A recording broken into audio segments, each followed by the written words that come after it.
Oh, c'est des grands souvenirs parce que Aix-les-Bains, Musilac, ils sont arrivés très tôt dans mon histoire. Ce sont des amis aujourd'hui qui dirigent tout ça. Et je suis parrain moi, du festival d'Argelès Les Déferlantes. Et j'ai été parrain en 2006 de l'édition 2006 de Musilac. Et je sais combien c'est difficile de gérer un festival, de le pérenniser, de revenir chaque année, c'est compliqué. Donc aujourd'hui, faites leurs 15 ans et je dis bravo et je suis fier parce que j'étais là assez tôt, ils m'ont beaucoup aidé. C'est un festival qui m'a laissé des souvenirs graves, donc quand je dis grave, merveilleux, quand je dis grave c'est pour ça.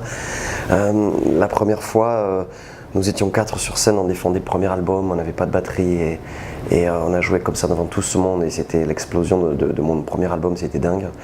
La deuxième fois, c'était avec...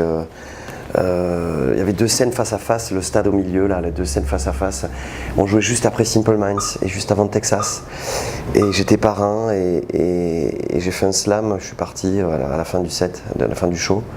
Et j'ai traversé tout le stade. Ça, je pensais pas aller au bout, je voulais pas aller au bout, mais on m'a amené au bout. Je me suis retrouvé sur la scène de Texas. Et j'ai voulu prendre le micro de Charline Spiteri, mais un technicien est venu me gronder. Donc, donc je suis revenu, j'ai refait le retour sur le stade. Et le lendemain, j'étais dans le top 10 des slams monde, en fait, des Américains qui avaient marqué ça. Et c'était dingue. Et cette année-là, j'avais organisé des cargolades, c'est des plats typiques catalans. J'avais organisé un tournoi de pétanque, des choses comme ça.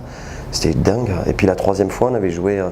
je me souviens de 2011, on était avec... il y avait Hills, je me souviens, cette époque-là. Et comme je suis très fan d'Hills, j'étais ravi d'être là. Mais c'est un festival qui est avec moi, c'est la famille. Ouais.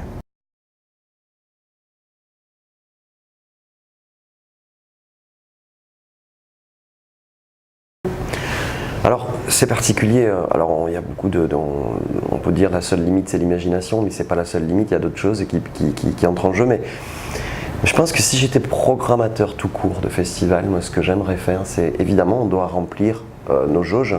Donc, il faut regarder un petit peu ce que les gens écoutent aujourd'hui, ce qui se passe, les disques vendus, évidemment. Alors, on peut mettre... Moi, je mettrais 5-6 grosses têtes d'affiches, évidemment, que tout le monde se dispute à droite à gauche. Mais je pense qu'un festival, justement, l'essence d'un festival, c'est des découvertes. Moi, je mettrais plein de groupes nouveaux pour justement pouvoir leur faire goûter à une scène face à un si nombreux public. Et puis oui, évidemment, il y a plein de groupes, que j'ai dans le cœur, mais je ferai une journée irlandaise aussi. Je pense que ouais, ça me plairait de faire une journée avec mes amis des Waterboys. Je mettrai les Pogs là-dedans et les traditionnels irlandais. Et pourquoi pas celtique en général. J'ai eu la chance de chanter il y a 3 jours avec Jimmy O'Neill, le chanteur des Silencers, un Écossais. Donc je le ferai jouer, les Silencers. Je ferai une journée un petit peu comme ça. Je mettrai la Musilac, le celtique.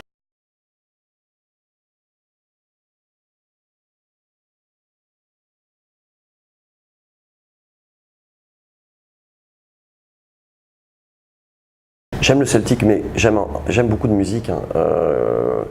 Je me dis toujours qu'il faut détruire les chapelles et croquer dans toutes les musiques. Mais j'ai découvert ça quand j'ai fait une fugue amoureuse à 16 ans. Et je suis parti en Irlande et je suis tombé amoureux de ce pays fou. L'âme, la magie, les gens, les pubs et l'amour de la musique.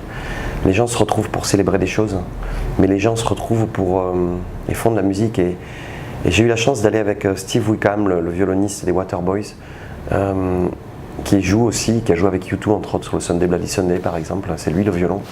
Et il m'a amené à Sligo, sa ville, son village, dans une petite cave où se retrouvent des musiciens fabuleux irlandais. On boit du vin chaud, à la bougie, éclairé à la bougie.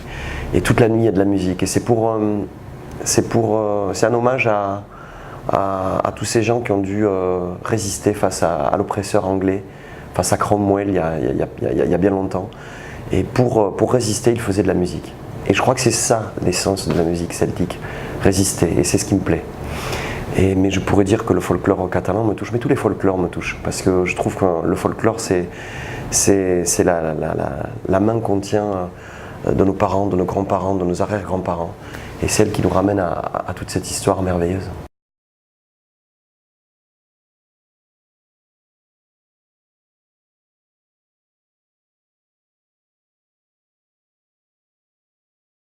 Je crois que c'est parce que j'ai toujours au fond de moi un petit ange ou une petite fée qui me dit Bruno, tu as beaucoup de chance, il faut mesurer, il faut profiter de cette chance.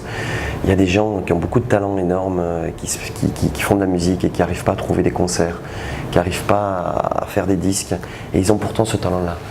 Et moi j'ai eu beaucoup de chance, j'ai travaillé beaucoup, mais j'ai eu beaucoup de chance de pouvoir arriver un jour à la lumière comme ça et avoir un tourneur qui me fait jouer depuis toutes ces années maintenant un peu partout et tout le temps. Donc quand je suis sur une scène, je dois honorer cette chance-là. Et j'ai comme je me sens comme un colo de vacances. Alors la journée, je suis avec mes copains musiciens dans un bus. On peut avoir des chagrins, on les partage, des joies, on les partage. Et le soir, on partage une fête, une boum, c'est la boum. Je me sens complètement dans une boum le soir.